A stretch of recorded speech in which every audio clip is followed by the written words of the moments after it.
Look at this. Look at this. People actually believe that there is a car floating around out in space.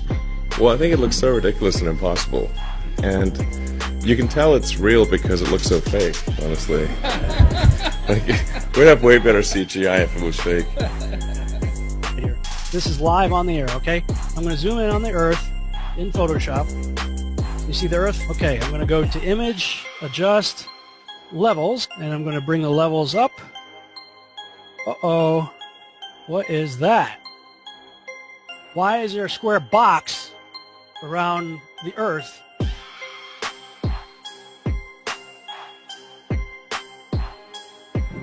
It is Photoshop, but it has to be. It is Photoshop, but it has to be. It is the world that has been pulled over your eyes to blind you from the truth. What truth? That you are a slave, Neo. Like everyone else, you were born into bondage, born into a prison that you cannot smell or taste or touch.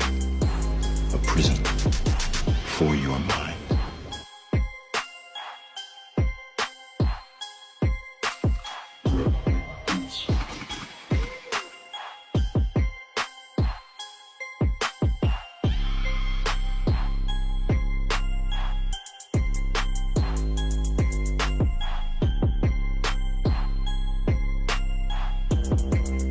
So let's use this model of the Earth.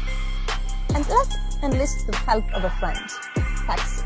You might know her. Next segment, I'm going to show you how NASA grabs objects in 3D space, rotates them around, manipulates them. They can do this with water, with cloth, anything. And the cool thing about it is we can take what they're doing, what they're seeing with their contact virtual reality augmented lenses, and put that on a separate video layer live.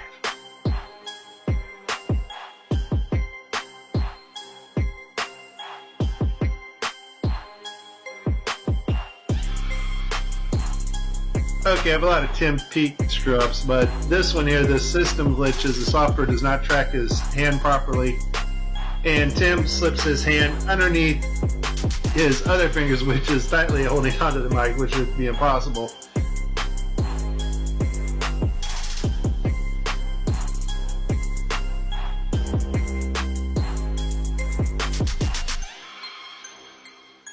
You can tell it's real because it looks so fake, honestly. Like, we'd have way better CGI if it was fake.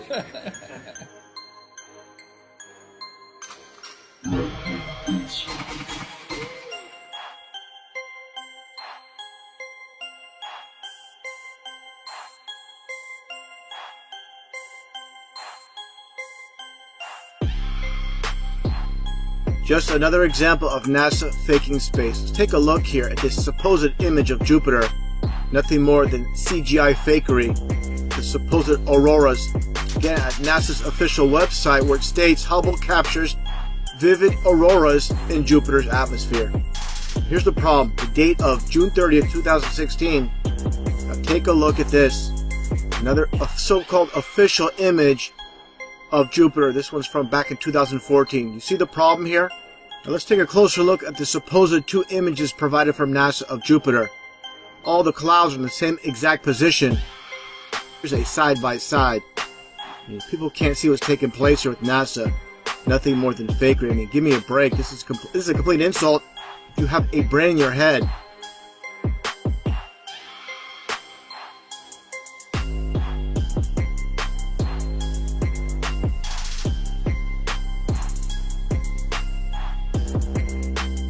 Look like you're in a studio, maybe in Omaha, Nebraska or something. The shot is so clear. Is this a hoax? Are you really in space still?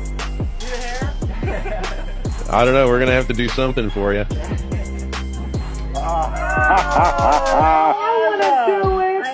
Oh, yeah, I can do that. Watch this.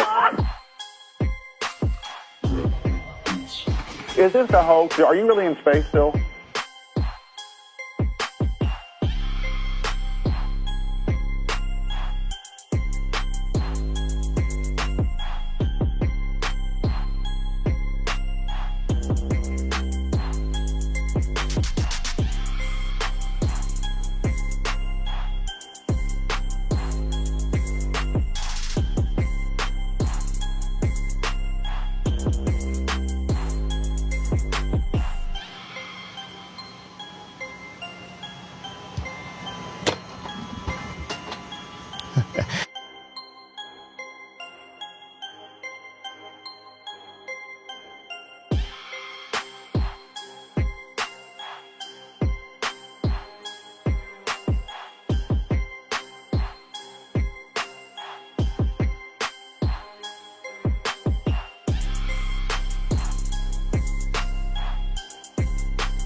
Hi, I'm Noah. Can you do a somersault right now?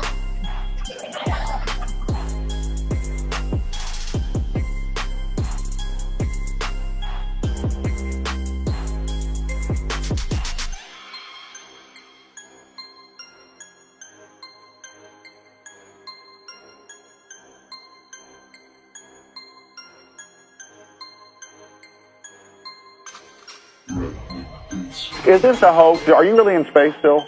See the hair? See the hair? And they just start making stuff up. Yeah. Like that Neil Armstrong guy. Have you seen him on the talk shows? Neil Armstrong, you mean the first man to walk on the moon? Talk about a fish story. Yeah. Man, and they're buying it. Oh, yeah.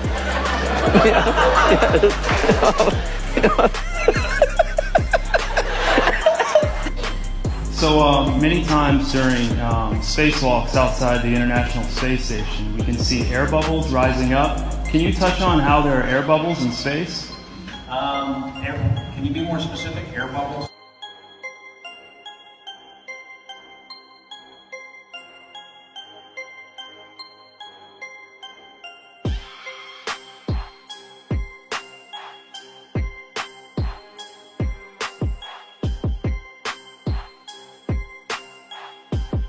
So yeah, like a lot of times during the footage, the NASA footage, you can see bubbles coming up out of the helmets or kind of from underneath you.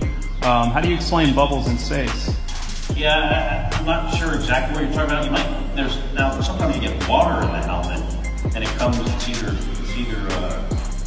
from sweat or from the cooling garments, and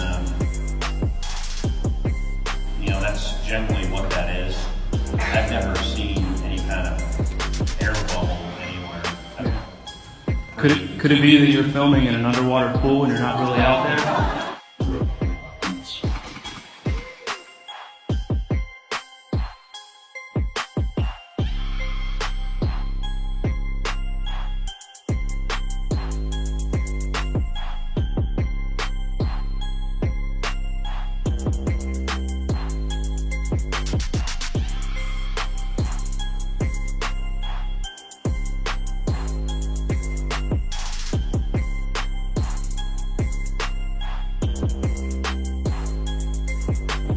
Let me tell you why you're here. You're here because you know something. What you know you can't explain, but you feel it. You felt it your entire life. That there's something wrong with the world. You don't know what it is, but it's there, like a splinter in your mind, driving you mad. You're a coward and a liar and a thief.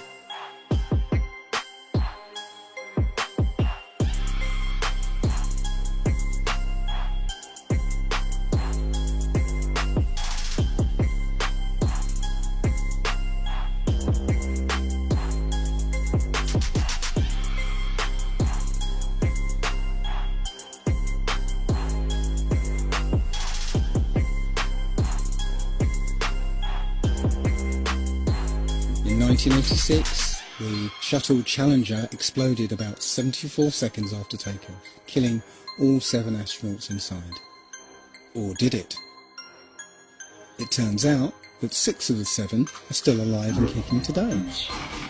Ellison Onizuka, claims to be his identical twin brother, Claude. Yeah, I've got an identical twin brother, Claude, too. The Challenger pilot, Mickey Smith, hasn't even bothered changing his name. He's now Professor Michael J. Smith of University of Wisconsin. Now, Krista McAuliffe was a bit of a sneaky one. She was the Challenger payload specialist, quite famous for being a teacher. It turns out during her astronaut days she was using her middle name, Krista, and now she goes by her first name, Sharon. The Challenger commander, Francis Richard Scobie, is now Dick Scobie, which sounds like a rather unpleasant disease. Judith Resnick, the Challenger mission specialist, again hasn't even bothered changing her name. She's a professor at Yale Law. And finally, Ronald McNair, another Challenger mission specialist, claims to be his identical twin brother, Carl McNair. What are the odds?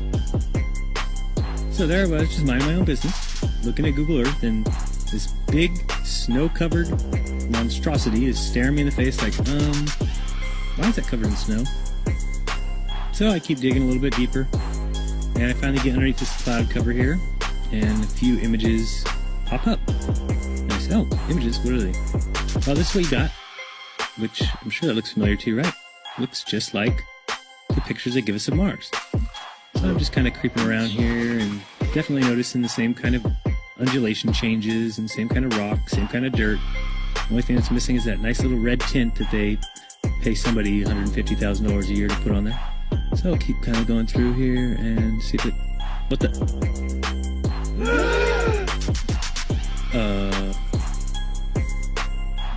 Yeah. So, oh, I got another truck. Oh yeah, it says NASA. What's that say? Mars Project? I think I found out where Mars is, guys. At some point in the future, we're going to look back and say, how did we do it without space? The kinds of technologies that we're testing out on Space Station are definitely helping us with our goals of going beyond low Earth orbit. Early in the next decade, a set of crewed flights will test and prove the systems required for exploration beyond low Earth orbit. Right now, we only can fly in Earth orbit. That's the farthest that we can go. And this new system that we're building is going to allow us to go beyond and hopefully take humans into the solar system to explore. As we get further away from Earth, we'll pass through the Van Allen belts, an area of dangerous radiation. We must solve these challenges before we send people through this region of space. We must solve these challenges before we send people through this region of space. There's a small problem with going to the moon, and inch by inch, NASA is leaking out that they know that there's a problem there.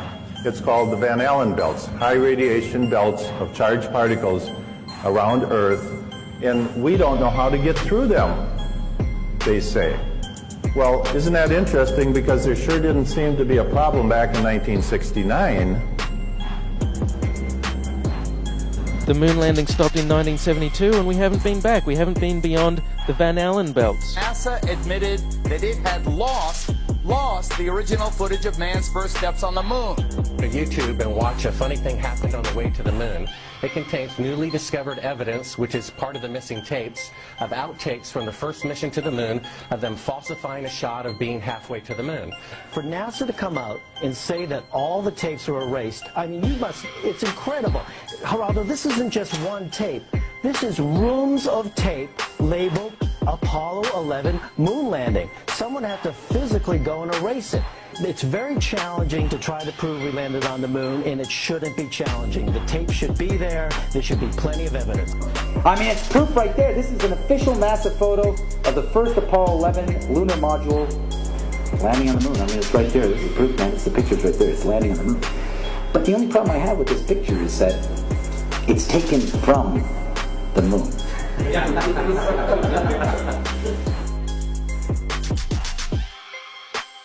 People who believe they saw the landing on the moon because they heard it on the radio.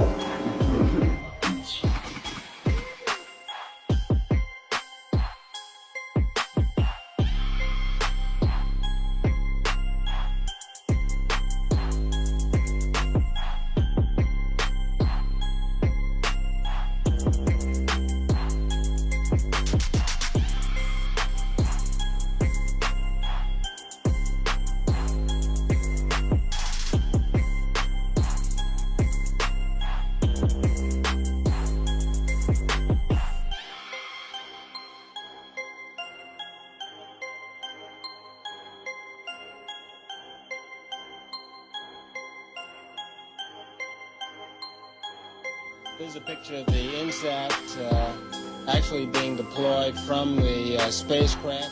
Did you see it in the background? There was a guy in the background, man. I'm not kidding you. You can't deny that that's someone in the background. There's a guy moving in the background.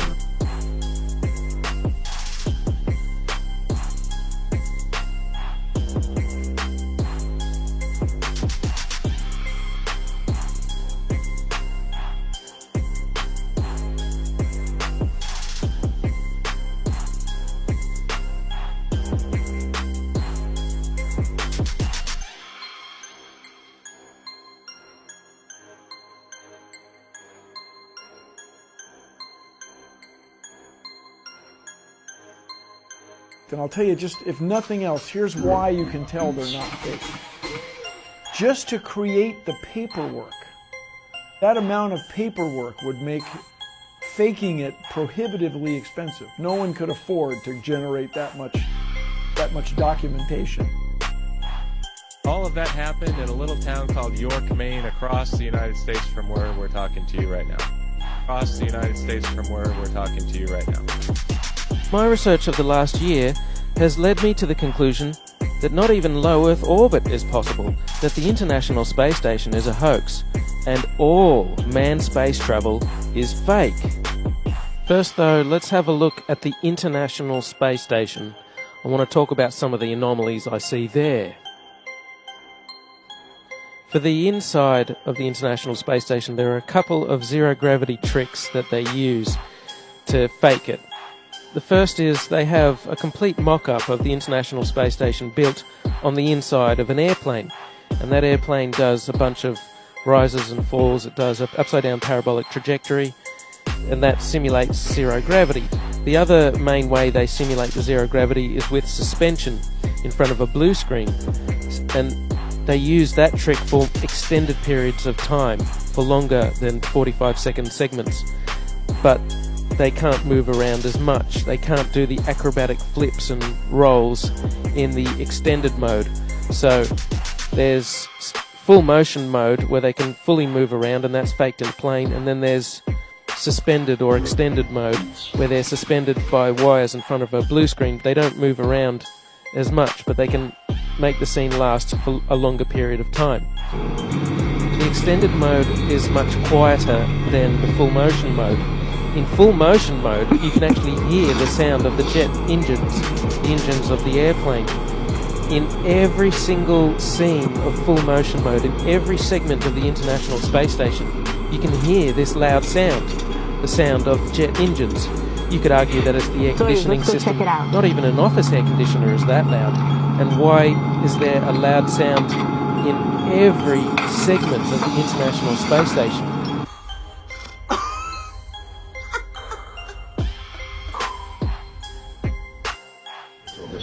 Mr. Armstrong, Bart Sibrel, ABC Digital. Wanted to give you the opportunity to swear on the Bible that you walked on the moon. Will you put your left hand on the Bible and swear to God that you walked on the moon? You have $5,000 cash. You can give it to charity if you swear on the Bible that you walked on the moon. Please I have the tape. It'd be fine. Why don't you swear to... Why not? Why won't you do it?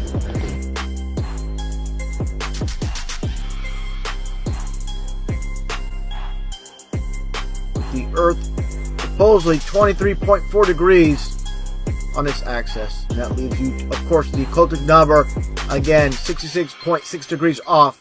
Well, Earth is supposedly orbiting around the Sun at 66,600 miles an hour.